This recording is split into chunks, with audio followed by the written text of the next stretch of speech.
নতুন ভোটারে কোনো প্রবলেম নেই। 18 ইয়ার 21 ইয়ার্সে যারা নতুন ভোটার হচ্ছে সেখানে প্রবলেম নেই, কিন্তু একটা 50 বছরের লোক 60 বছরের লোক হঠাৎ করে সেই সময় 40,000 ভোটার কি করে হয়?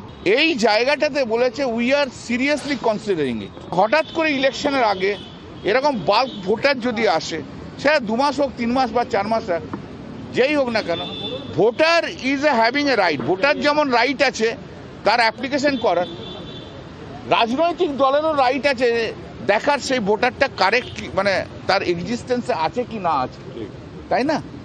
তো no voter should be included in a during 3 or 4 months without giving notice to the political parties, and these are seriously they are considering. Aadhaar card লিঙ্কটা বলেছে না, Aadhaar card link is not compulsory, আমরা করছি না।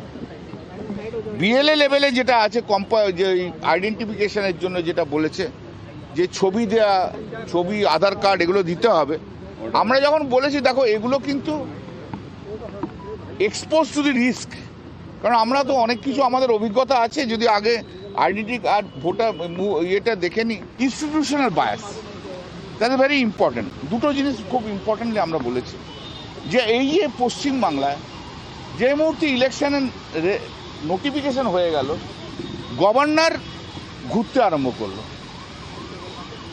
এটা বন্ধ করতে হবে। তখন ওনারা বলেছেন দেখো সেই সময় যখন সিবি আনন্দ বোস ঘুরতে গিয়েছিল, জায়গাতে গিয়েছিল, কিন্তু তোমাদের কমপ্লেন করা পাওয়ার পর আমরা তাকে ফাইল করতে দিইনি।